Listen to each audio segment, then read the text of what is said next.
नमस्कार, प्लस में आपका स्वागत है। मैं हूं आपके साथ राजकृष्ण डालते हुए तक की मुख्य हेडलाइंस पर। देश के प्रधानमंत्री नरेंद्र मोदी राष्ट्रपति रामनाथ कोविंद से मिलने राष्ट्रपति भवन पहुंचे। रात 10 बजे के बाद घर से बाहर निकले तो खैर नहीं, दुकानें भी 8 बजे से बंद होगी।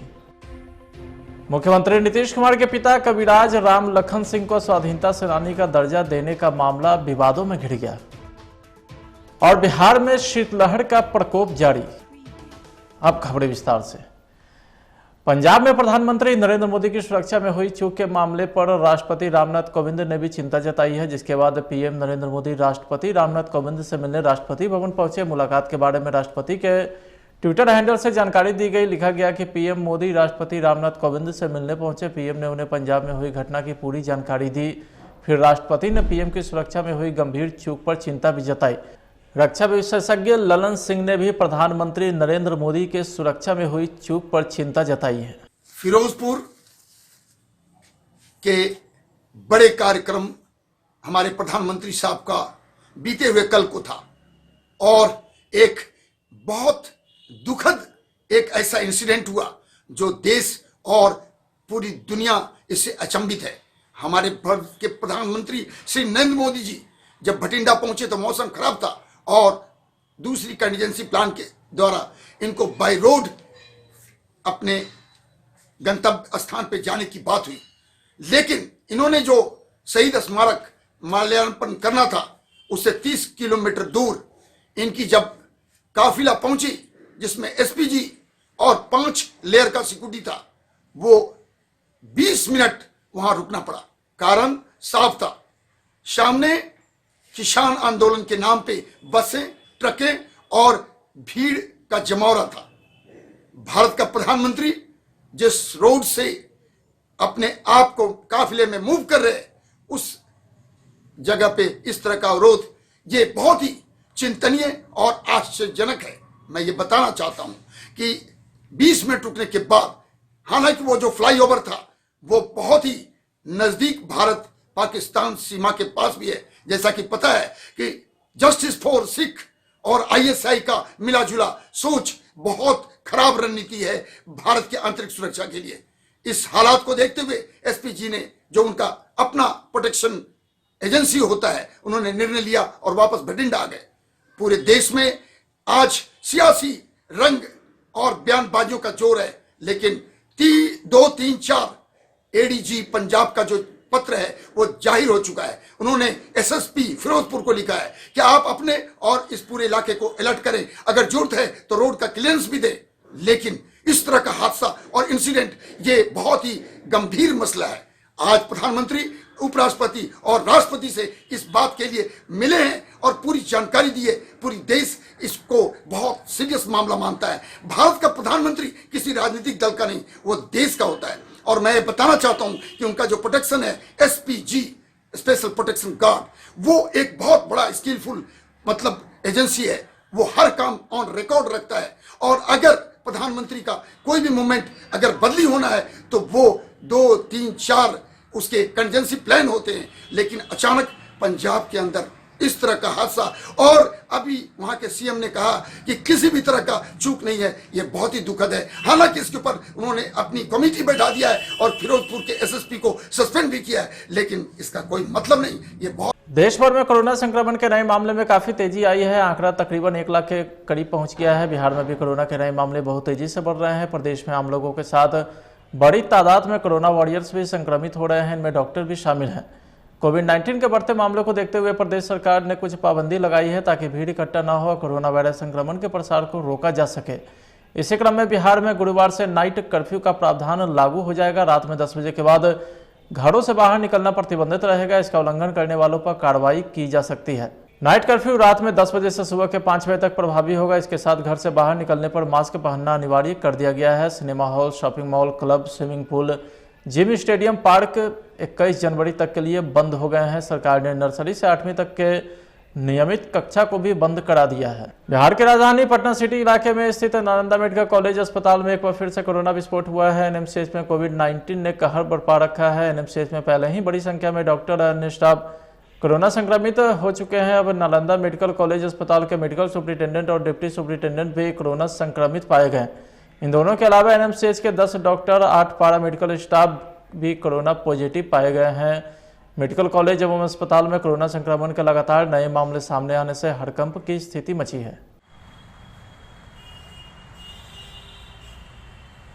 बिहार के मुख्यमंत्री नीतीश कुमार के पिता कविराज राम लखन सिंह को स्वाधीनता सेनानी का दर्जा देने का मामला विवादों में घिर गया है। बिहार के पूर्व आईपीएस ने बिहार कैबिनेट के इस फैसले को स्वाधीनता सेनानी घोटाला करार देते हुए राज्यपाल के मामले में दखल देने की मांग की। उन्होंने लिखा है कि मैं इतिहास का छात्र रहा हूं। देश की आज़ादी में पिछले कई सालों से कविराज राम लखन सिंह का योगदान को लेकर जानकारी ढूंढने की कोशिश कर रहा हूं, लेकिन उनके योगदान की जानकारी नहीं मिली। यहां तक कि गूगल भी उनके बारे में कुछ जानकारी नहीं दे रहा है। आईपीएस अमिताभ कुमार दास ने अपने लेटर में इसे स्वाधीनता सेनानी घोटाला बताया है। उन्होंने लिखा है कि ऐसा प्रतीत होता है कि मुख्यमंत्री के पिता को जबरदस्ती स्वाधीनता सेनानी बनाया जा रहा है। पिछले 14 सालों से जेल में बंद आनंद मोहन की रिहाई के बहाने उनके पुत्र और शिवहर के विधायक चेतन आनंद ने राजपूत समाज को एकजुट करने की कोशिश शुरू कर दी है। इसी क्रम में चेतन आनंद पहले बिहार और अब झारखंड में राजपूत समाज से लगातार संपर्क बना रहे हैं। आनंद मोहन की रिहाई के लिए सरकार पर दबाव बनाने की रणनीति के तहत पटना में 29 जनवरी को महाराणा प्रताप की पुण्यतिथि के दिन सिंह गर्जना रैली का आयोजन करने की योजना है। इस रैली में लवली और चेतन के अलावा बिहार झारखंड के कई बड़े नेता को एक मंच पर लाने की तैयारी है। राजनीतिक जानकारों का कहना है कि पटना में छतरियों का जुटान कर बिहार सरकार पर पिछले 14 सालों से जेल में बंद आनंद मोहन की रिहाई को लेकर दबाव बनाना एक ऐसी होगी जो राजपूत समाज को एकजुट करने की दिशा देने में अहम भूमिका निभा सकती है। बिहार के एथेनॉल उद्योग को तेजी से आगे बढ़ाने के लिए बैंकों ने आसान ऋण उपलब्ध कराने की एसओपी को मंजूरी कर लिया है। पटना में हुई 79वीं राज्य स्तरीय बैंकर्स समिति की बैठक में इसे मंजूरी मिली है। बिहार के उद्योग मंत्री सैयद शहनवाज हुसैन ने इसके लिए राज्य स्तरीय बैंकर्स समिति की बैठक में बिहार के वित्त विभाग का जिम्मा संभाल रहे डिप्टी सीएम तारकिशोर प्रसाद और सभी बैंक के शीर्ष पदाधिकारी को शुक्रिया कहा है। छपरा में इंजीनियरिंग कॉलेज के एक छात्र ने हॉस्टल के कमरे में बंद कर आत्महत्या कर ली है। साथ ही मौत से इंजीनियरिंग कॉलेज के अन्य छात्र काफी उग्र हो गए। उन्होंने सदर अस्पताल परिसर में जमकर हंगामा मचाया। छात्र मौके पर प्रिंसिपल और जिला प्रशासन को बुलाने की मांग कर रहे थे। देखते ही देखते उग्र छात्रों की भीड़ तोड़फोड़ पर उतर आई। उन्होंने अस्पताल कैंपस के बाहर चौक दरोगा इस सड़क को जाम कर दिया और सड़क पर मौजूद वाहन को अपना निशाना बनाया। इस दौरान प्रिंसिपल समेत अन्य कई राहगीरों की गाड़ी को उन्होंने क्षतिग्रस्त कर दिया। उग्र छात्र सड़क पर आगजनी कर धरने पर बैठ गए। जो बात है वो लिखित रूप में आपसे है और उस पर आपको पूरा प्रशासन आपके साथ रहकर इसको उनका लॉजिकल एंड तक पहुंचाने का प्रयास।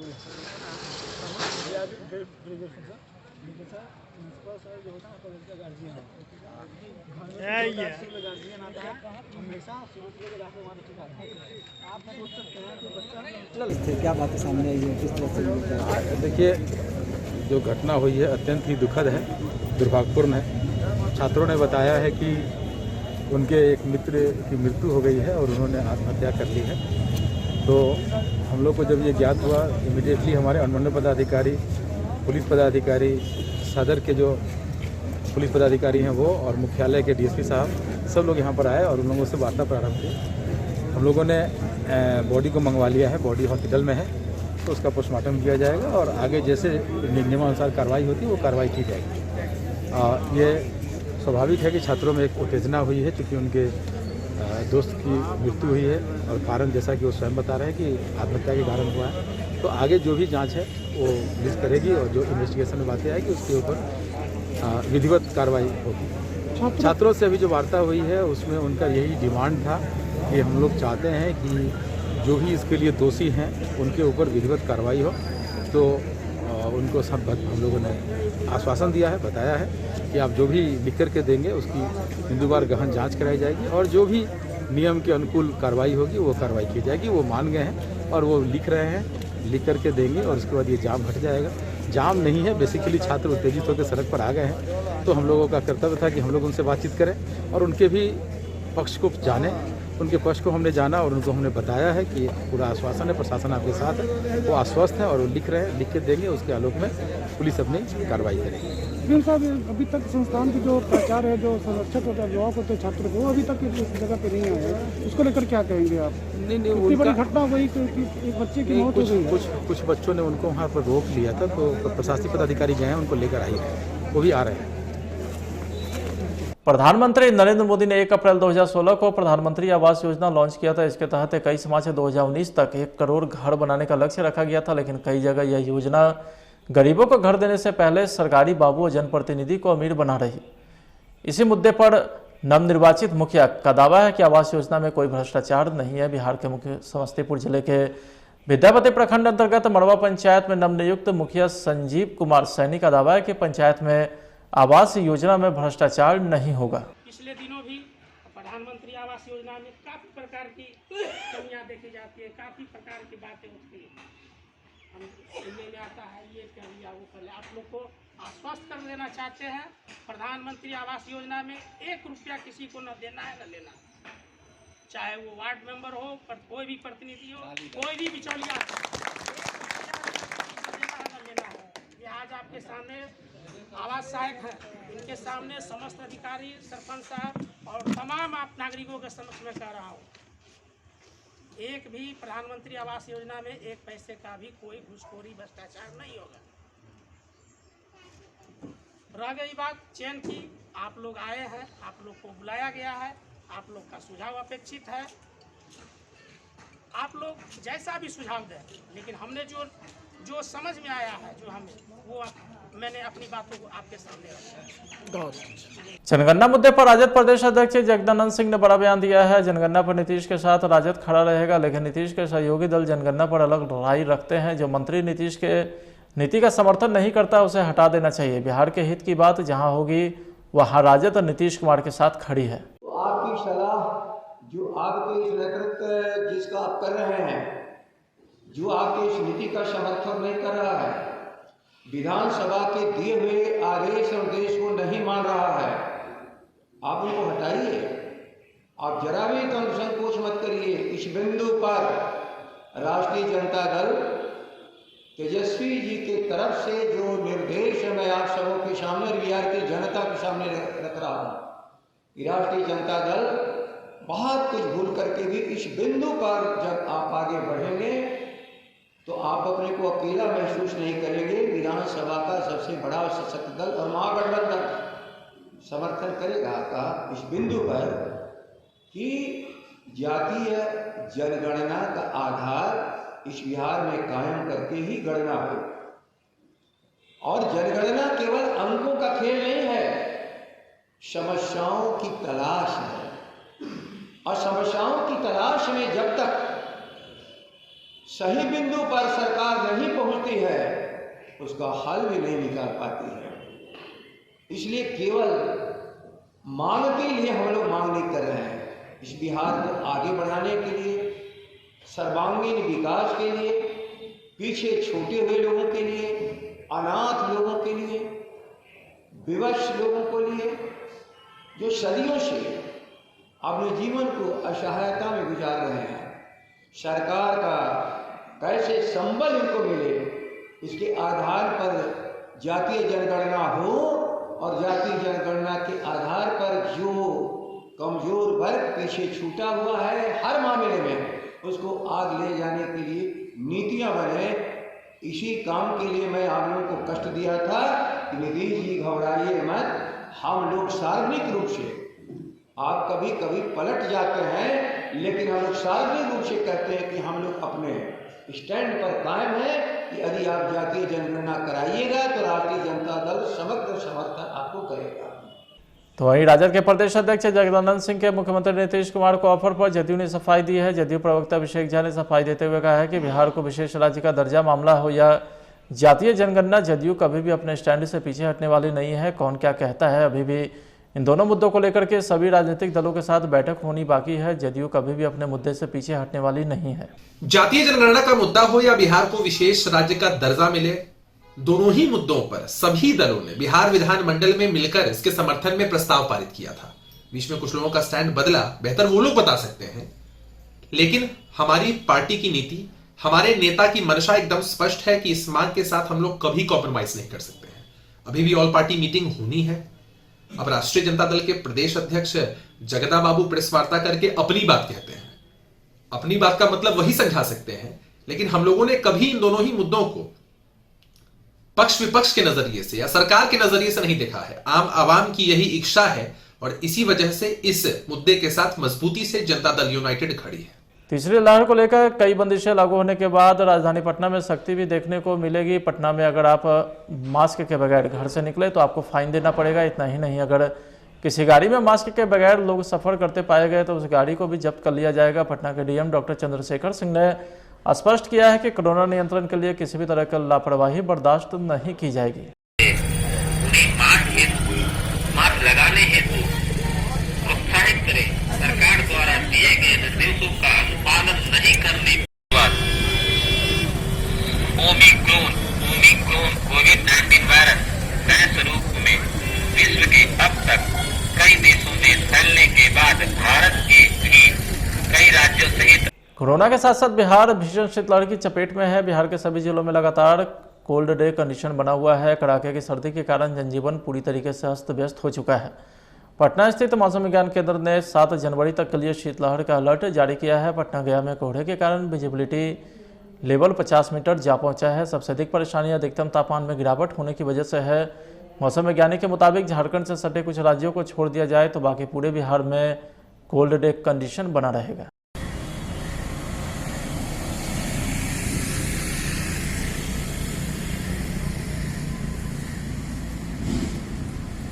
फिलहाल आज की खबर में इतना ही। आप देखते रहिए प्लस न्यूज। नमस्कार। एसिडिटी, गैस, खट्टी डकार, पेट फूलना और कब्ज, ऐसे में मेरी सलाह है आयुर्वेदिक मुल्तानी पश्मीना। ये पेट की सभी समस्याओं में पूरी तरह आराम देता है।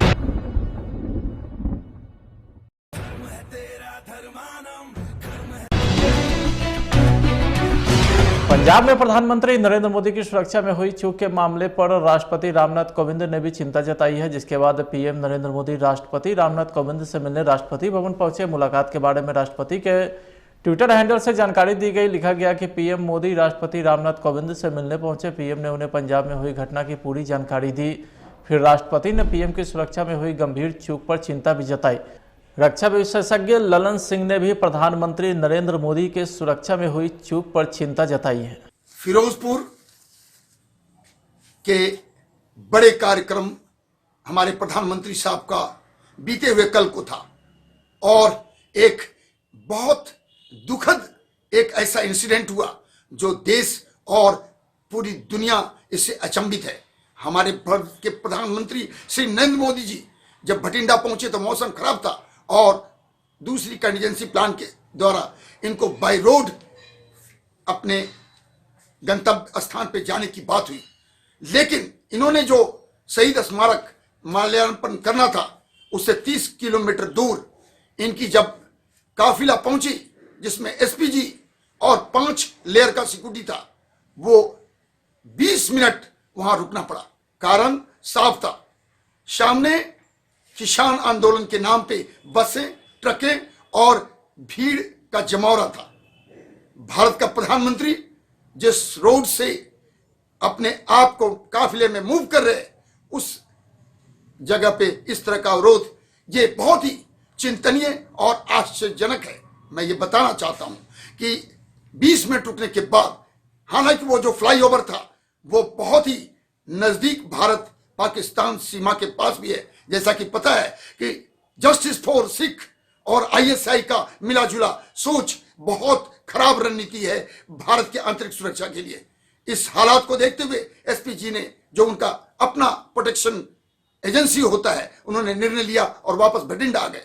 पूरे देश में आज सियासी रंग और बयानबाजियों का जोर है, लेकिन 2, 3, 4 एडीजी पंजाब का जो पत्र है वो जाहिर हो चुका है। उन्होंने एसएसपी फिरोजपुर को लिखा है कि आप अपने और इस पूरे इलाके को अलर्ट करें, अगर जरूरत है तो रोड का क्लियरेंस भी दें।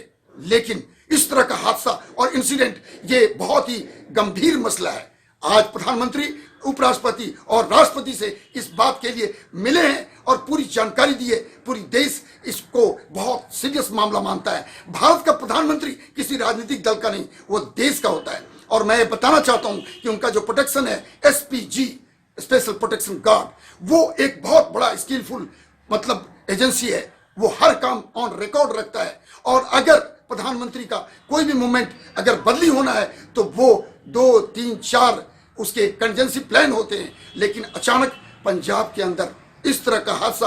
और अभी वहां के सीएम ने कहा कि किसी भी तरह का चूक नहीं है, ये बहुत ही दुखद है। हालांकि इसके ऊपर उन्होंने अपनी कमेटी बैठा दिया है और फिरोजपुर के एसएसपी को सस्पेंड भी किया है, लेकिन इसका कोई मतलब नहीं। ये बहुत देश भर में कोरोना संक्रमण के नए मामले में काफी तेजी आई है। आंकड़ा तकरीबन 1 लाख के करीब पहुंच गया है। बिहार में भी कोरोना के नए मामले बहुत तेजी से बढ़ रहे हैं। प्रदेश में आम लोगों के साथ बड़ी तादाद में कोरोना वॉरियर्स भी संक्रमित हो रहे हैं, इनमें डॉक्टर भी शामिल हैं। कोविड-19 के बढ़ते मामलों को देखते हुए प्रदेश सरकार ने कुछ पाबंदी लगाई है ताकि भीड़ इकट्ठा न हो, कोरोना वायरस संक्रमण के प्रसार को रोका जा सके।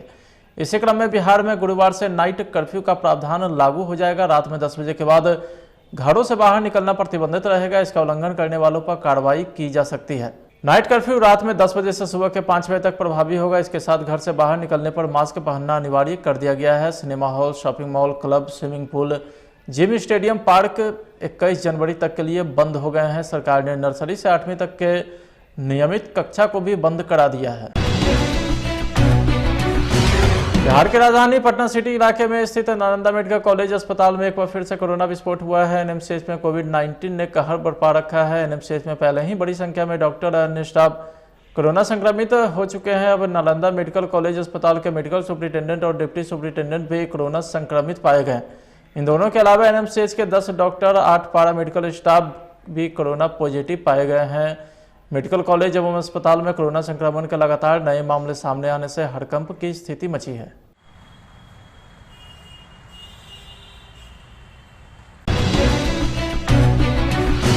बिहार के मुख्यमंत्री नीतीश कुमार के पिता कविराज राम लखन सिंह को स्वाधीनता सेनानी का दर्जा देने का मामला विवादों में घिर गया है। बिहार के पूर्व आईपीएस ने बिहार कैबिनेट के इस फैसले को स्वाधीनता सेनानी घोटाला करार देते हुए राज्यपाल के मामले में दखल देने की मांग की। उन्होंने लिखा है कि मैं इतिहास का छात्र रहा हूं। देश की आज़ादी में पिछले कई सालों से कविराज राम लखन सिंह का योगदान को लेकर जानकारी ढूंढने की कोशिश कर रहा हूं, लेकिन उनके योगदान की जानकारी नहीं मिली। यहाँ तक कि गूगल भी उनके बारे में कुछ जानकारी नहीं दे रहा है। आईपीएस अमिताभ कुमार दास ने अपने लेटर में इसे स्वाधीनता सेनानी घोटाला बताया है। उन्होंने लिखा है कि ऐसा प्रतीत होता है कि मुख्यमंत्री के पिता को जबरदस्ती स्वाधीनता सेनानी बनाया जा रहा है। पिछले 14 सालों से जेल में बंद आनंद मोहन की रिहाई के बहाने उनके पुत्र और शिवहर के विधायक चेतन आनंद ने राजपूत समाज को एकजुट करने की कोशिश शुरू कर दी है। इसी क्रम में चेतन आनंद पहले बिहार और अब झारखंड में राजपूत समाज से लगातार संपर्क बना रहे हैं। आनंद मोहन की रिहाई के लिए सरकार पर दबाव बनाने की रणनीति के तहत पटना में 29 जनवरी को महाराणा प्रताप की पुण्यतिथि के दिन सिंह गर्जना रैली का आयोजन करने की योजना है। इस रैली में लवली और चेतन के अलावा बिहार झारखंड के कई बड़े नेता को एक मंच पर लाने की तैयारी है। राजनीतिक जानकारों का कहना है कि पटना में छतियों का जुटान कर बिहार सरकार पर पिछले 14 सालों से जेल में बंद आनंद मोहन की रिहाई को लेकर दबाव बनाना एक ऐसी होगी जो राजपूत समाज को एकजुट करने की दिशा देने में अहम भूमिका निभा सकती है। बिहार के एथेनॉल उद्योग को तेजी से आगे बढ़ाने के लिए बैंकों ने आसान ऋण उपलब्ध कराने की एसओपी को मंजूरी कर लिया है। पटना में हुई 79वीं राज्य स्तरीय बैंकर्स समिति की बैठक में इसे मंजूरी मिली है। बिहार के उद्योग मंत्री सैयद शहनवाज हुसैन ने इसके लिए राज्य स्तरीय बैंकर्स समिति की बैठक में बिहार के वित्त विभाग का जिम्मा संभाल रहे डिप्टी सीएम तारकिशोर प्रसाद और सभी बैंक के शीर्ष पदाधिकारी को शुक्रिया कहा है। छपरा में इंजीनियरिंग कॉलेज के एक छात्र ने हॉस्टल के कमरे में बंद कर आत्महत्या कर ली है। साथी की मौत से इंजीनियरिंग कॉलेज के अन्य छात्र काफी उग्र हो गए। उन्होंने सदर अस्पताल परिसर में जमकर हंगामा मचाया। छात्र मौके पर प्रिंसिपल और जिला प्रशासन को बुलाने की मांग कर रहे थे। देखते ही देखते उग्र छात्रों की भीड़ तोड़फोड़ पर उतर आई। उन्होंने अस्पताल कैंपस के बाहर चौक दरोगा इस सड़क को जाम कर दिया और सड़क पर मौजूद वाहन को अपना निशाना बनाया। इस दौरान प्रिंसिपल समेत अन्य कई राहगीरों की गाड़ी को उन्होंने क्षतिग्रस्त कर दिया। उग्र छात्र सड़क पर आगजनी कर धरने पर बैठ गए। जो बात है वो लिखित रूप में आपके और उस पर पूरा प्रशासन आपके साथ रहेगा। इसको पूर्णतः लॉजिकल एंड तक पहुंचाने का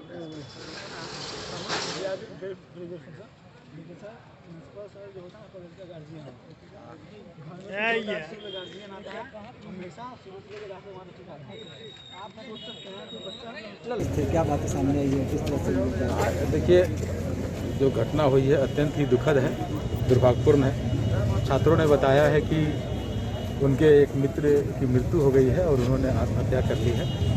तो हम लोग को जब ये ज्ञात हुआ, इमीडिएटली हमारे अनुमंडल पदाधिकारी, पुलिस पदाधिकारी, सदर के जो पुलिस पदाधिकारी हैं वो और मुख्यालय के डीएसपी साहब सब लोग यहाँ पर आए और उन लोगों से वार्ता प्रारंभ की। हम लोगों ने बॉडी को मंगवा लिया है, बॉडी हॉस्पिटल में है, तो उसका पोस्टमार्टम किया जाएगा और आगे जैसे नियमानुसार कार्रवाई होती है वो कार्रवाई की जाएगी। ये स्वाभाविक है कि छात्रों में एक उत्तेजना हुई है, चूँकि उनके दोस्त की मृत्यु हुई है और कारण जैसा कि वो स्वयं बता रहे हैं कि आत्महत्या के कारण हुआ है। तो आगे जो भी जांच है वो पुलिस करेगी और जो इन्वेस्टिगेशन में बातें आएगी उसके ऊपर विधिवत कार्रवाई होगी।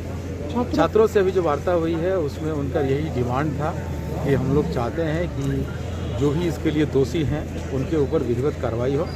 तो उनको सब हम लोगों ने आश्वासन दिया है, बताया है कि आप जो भी लिख करके देंगे उसकी बिंदुवार गहन जांच कराई जाएगी और जो भी नियम के अनुकूल कार्रवाई होगी वो कार्रवाई की जाएगी। वो मान गए हैं और वो लिख रहे हैं, लिख करके देंगे और उसके बाद ये जाम हट जाएगा। जाम नहीं है, बेसिकली छात्र उत्तेजित होकर सड़क पर आ गए हैं, तो हम लोगों का कर्तव्य था कि हम लोग उनसे बातचीत करें और उनके भी पक्ष को जाने।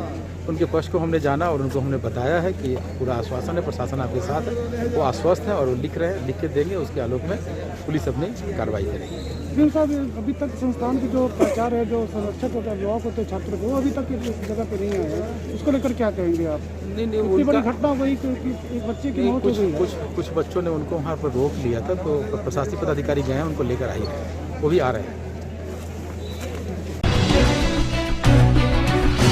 प्रधानमंत्री नरेंद्र मोदी ने 1 अप्रैल 2016 को प्रधानमंत्री आवास योजना लॉन्च किया था। इसके तहत 21 मार्च 2019 तक 1 करोड़ घर बनाने का लक्ष्य रखा गया था, लेकिन कई जगह यह योजना गरीबों को घर देने से पहले सरकारी बाबू और जनप्रतिनिधि को अमीर बना रही। इसी मुद्दे पर नवनिर्वाचित मुखिया का दावा है कि आवास योजना में कोई भ्रष्टाचार नहीं है। बिहार के मुख्य समस्तीपुर जिले के विद्यापति प्रखंड अंतर्गत मड़वा पंचायत में नवनियुक्त मुखिया संजीव कुमार सैनी का दावा है कि पंचायत में आवास योजना में भ्रष्टाचार नहीं होगा। पिछले दिनों भी प्रधानमंत्री आवास योजना में काफी प्रकार की कमियां देखी जाती है, काफी प्रकार की बातें उठती है। हम सुनने में आता है ये कर लिया, वो कर लिया। आप लोग को आश्वस्त कर देना चाहते हैं, प्रधानमंत्री आवास योजना में 1 रुपया किसी को न देना है न लेना, चाहे वो वार्ड मेंबर हो, पर कोई भी प्रतिनिधि हो, कोई भी बिचौलिया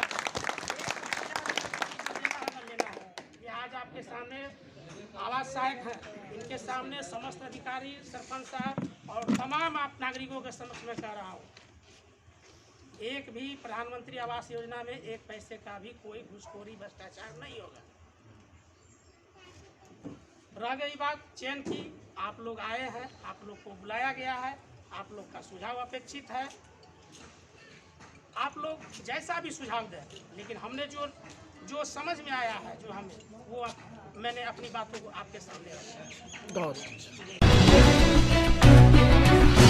जनगणना मुद्दे पर राजद प्रदेश अध्यक्ष जगदानंद सिंह ने बड़ा बयान दिया है। जनगणना पर नीतीश के साथ राजद खड़ा रहेगा, लेकिन नीतीश के सहयोगी दल जनगणना पर अलग राय रखते हैं। जो मंत्री नीतीश के नीति का समर्थन नहीं करता उसे हटा देना चाहिए। बिहार के हित की बात जहां होगी वहां राजद और नीतीश कुमार के साथ खड़ी है। तो आपकी सलाह जो आपके इस नेतृत्व जिसका आप कर रहे हैं, जो आपके इस नीति का समर्थन नहीं कर रहा है, विधानसभा के दिए हुए आदेश और निर्देश को नहीं मान रहा है, आप उनको हटाइए।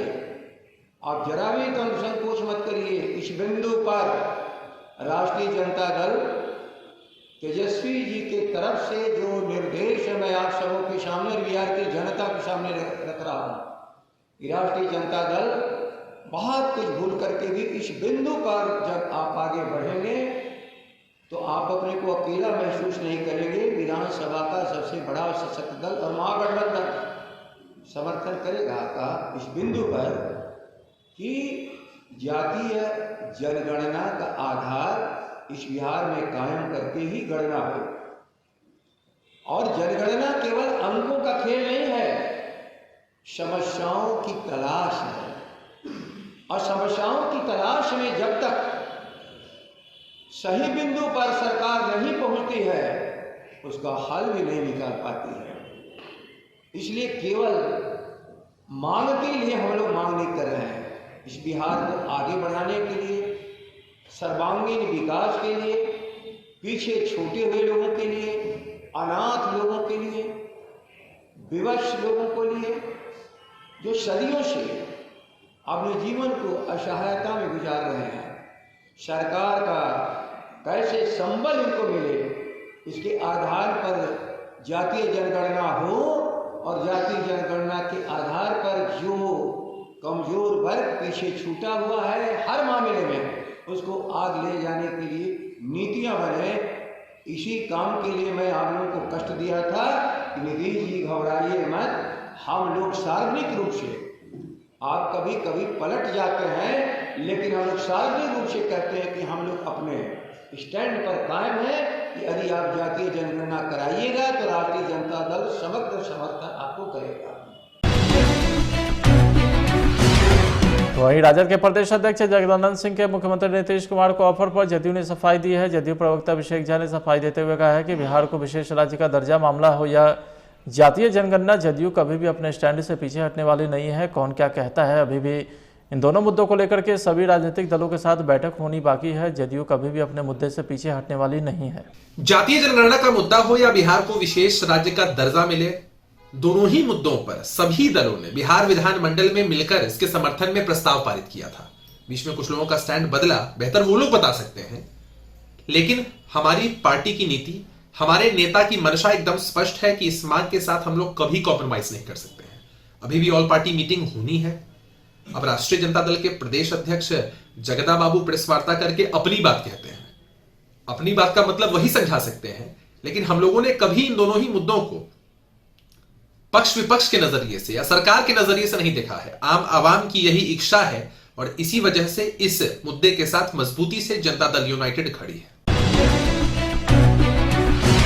तीसरी लहर को लेकर कई बंदिशें लागू होने के बाद राजधानी पटना में सख्ती भी देखने को मिलेगी। पटना में अगर आप मास्क के बगैर घर से निकले तो आपको फाइन देना पड़ेगा। इतना ही नहीं, अगर किसी गाड़ी में मास्क के बगैर लोग सफर करते पाए गए तो उस गाड़ी को भी जब्त कर लिया जाएगा। पटना के डीएम डॉक्टर चंद्रशेखर सिंह ने स्पष्ट किया है कि कोरोना नियंत्रण के लिए किसी भी तरह की लापरवाही बर्दाश्त नहीं की जाएगी। मास्क लगाने हेतु प्रोत्साहित करें। सरकार द्वारा दिए गए निर्देशों का अनुपालन नहीं करने पर ओमिक्रॉन कोविड-19 वायरस नए स्वरूप में विश्व के अब तक कई देशों में फैलने के बाद भारत के भी कई राज्यों सहित कोरोना के साथ साथ बिहार भीषण शीतलहर की चपेट में है। बिहार के सभी जिलों में लगातार कोल्ड डे कंडीशन बना हुआ है। कड़ाके की सर्दी के कारण जनजीवन पूरी तरीके से अस्त व्यस्त हो चुका है। पटना स्थित मौसम विज्ञान केंद्र ने 7 जनवरी तक के लिए शीतलहर का अलर्ट जारी किया है। पटना गया में कोहरे के कारण विजिबिलिटी लेवल 50 मीटर जा पहुंचा है। सबसे अधिक परेशानी अधिकतम तापमान में गिरावट होने की वजह से है। मौसम वैज्ञानिक के मुताबिक झारखंड से सटे कुछ राज्यों को छोड़ दिया जाए तो बाकी पूरे बिहार में कोल्ड डे कंडीशन बना रहेगा।